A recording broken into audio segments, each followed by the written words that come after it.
y sus aliados afirman desde hace algunas semanas que Rusia está concentrando tropas en la frontera con vistas a una posible invasión. Conversamos al respecto de este conflicto en Europa con Pablo Cabrera, investigador asociado del Centro de Estudios Internacionales de la Universidad Católica. ¿Cómo estás, Pablo? Muy buenas tardes y muchas gracias por este contacto a esta hora con Mundo Plus. ¿Cómo estás? Hola Florencia, encantado de verte tanto tiempo. Sí, tanto tiempo, Pablo. Bueno, ahora ya estamos de regreso con Mundo Plus, ya fijo, así que nos vamos a poder ver más seguido. Pablo, ¿a qué se debe esta escalada de la tensión justamente en la frontera, básicamente, entre Ucrania y Rusia? Esto se inserta en un panorama mucho más amplio y más antiguo, ¿no? Las relaciones entre Rusia y Ucrania nunca han sido muy fluidas desde la desaparición de la Unión Soviética, ¿no? Ucrania ha tenido una actitud mucho más proactiva hacia el mundo de la Unión Europea, el mundo occidental, y ha tenido relaciones más activas con ellos. Ha tratado de salirse siempre de la órbita de influencia de la Federación de Rusia, cosa que lo logró en una gran medida.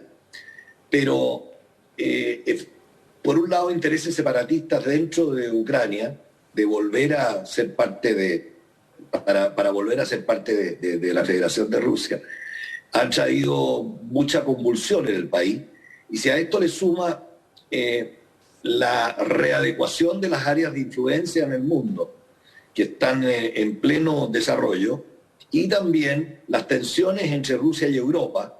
Hay que recordar de que Rusia con la Unión Europea está sometida a sanciones económicas, lo cual ha gatillado una relación muy difícil que ha tenido expresiones concretas últimamente con el tema de la migración, desde Bielorrusia, que también entra en este panorama, y con el tema de la provisión de petróleo y gas desde Rusia a Europa por los nuevos oleoductos que llegan a Alemania. Y creo que esto está dentro de los juegos estratégicos y de disuasión y de recomposición del poder, con el objeto de ganar posiciones. Y aquí es donde entra este asunto de maniobras militares cerca de la frontera de Ucrania con Rusia y acusaciones cruzadas, a la cual se ha incorporado ahora los Estados Unidos, de una eventual participación de Rusia para producir un golpe de Estado en Ucrania y un movimiento de tropas inusual en la frontera. Creo que esto no es nuevo, pero obviamente que ya han pasado los días clave en los cuales tanto el presidente ruso, ucraniano, y el jefe de la inteligencia de Ucrania habían señalado que esto tenían hasta grabaciones de conversaciones, que esto se iba a producir entre el 1 y el 2 de diciembre. De hecho, Pablo, el propio presidente de Ucrania, Volodymyr Zelensky, aseguró que están ante una eventual invasión, él decía, el día de mañana.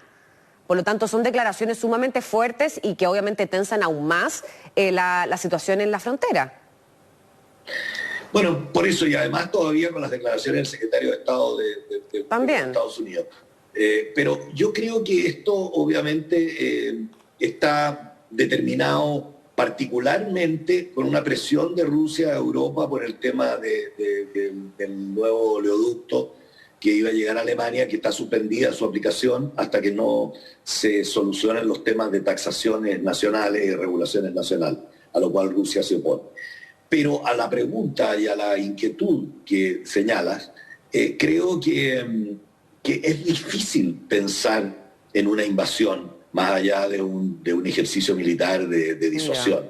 Creo que Rusia en este momento tiene una situación económica muy complicada, sumada al tema del coronavirus, la pandemia, que no han podido manejarla muy bien allá, y que están muy presionados internamente. Y creo que está siempre este tipo de situaciones ayudan a cambiar el foco de atención.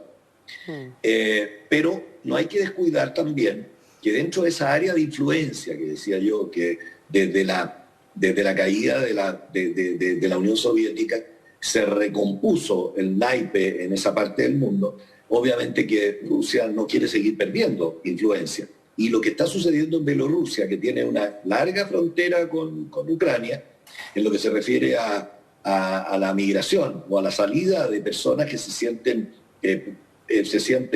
humilladas por el régimen de Lukashenko, y con las situaciones que se han dado con la frontera con Polonia, creo que obviamente hay que tomar en cuenta que este es un juego estratégico de que ojalá no pase a mayores.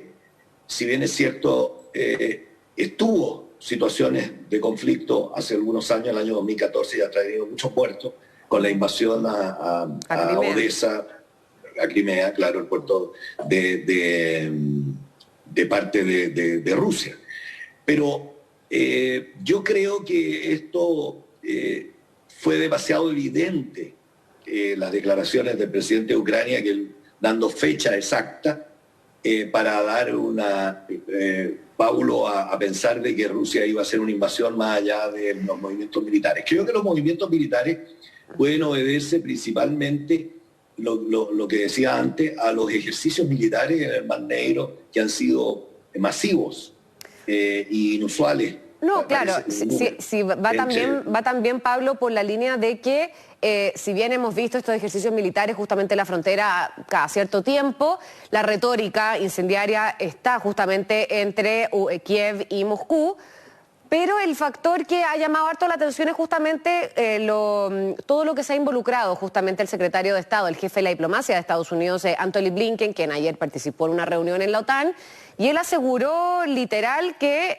se estaba intentando desestabilizar a Ucrania desde dentro. Entonces mucho la lectura que se le hizo era este golpe de Estado interno, dentro de las altas esferas del poder de Kiev, justamente.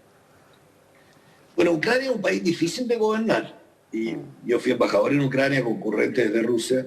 Algo me acuerdo de haber estado siguiendo su performance, no solo interna, sino que internacional. Las fuerzas en Ucrania son complejas en cuanto a la relación con la Federación Rusa y con Europa.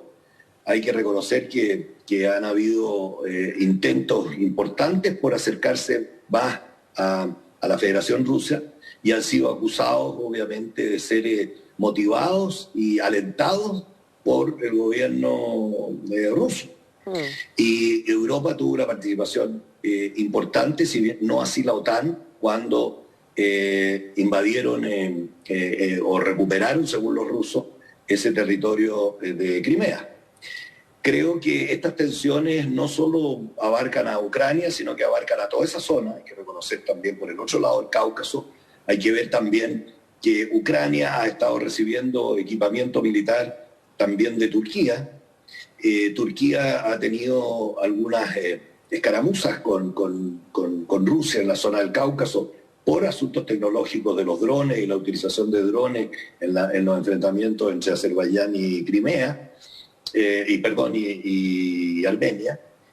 Obviamente que esto está en la recomposición del poder, y esa es una zona donde las grandes potencias han estado siempre presentes, y desde que la historia es historia de una parte del Oriente y otra parte del Occidente, la línea divisoria que podríamos remontarnos a la época de Heródoto, parte en Ucrania y termina en Marruecos. O sea, Ucrania es un centro importante de división entre el este y el oeste. Tiene una ubicación geográfica muy estratégica, no solamente porque conecta justamente Europa también con Asia.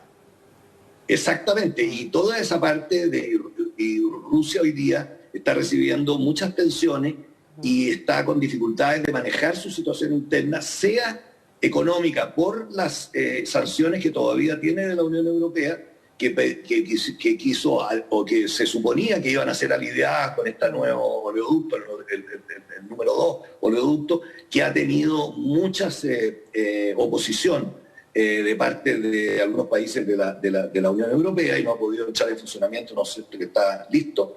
Y el tema de la pandemia, que está afectando severamente a Rusia, y se le está complicando el tema en su área de influencia, no solo en Ucrania, sino que también en Bielorrusia.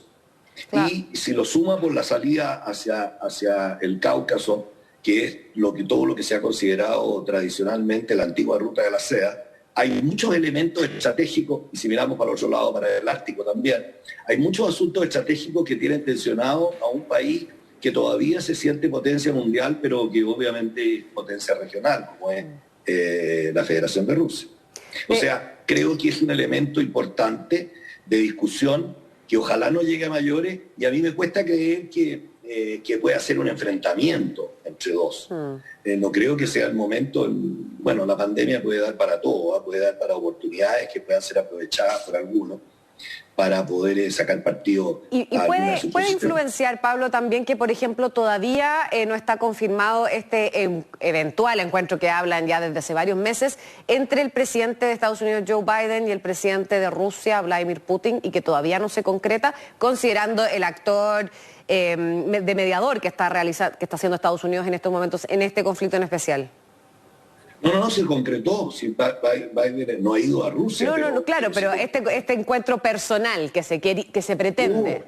Claro, pero se querían juntar de nuevo para hablar justamente este tema, considerando que ya se juntó Blinken con Lavrov, pero querían llevar esto un poco más allá.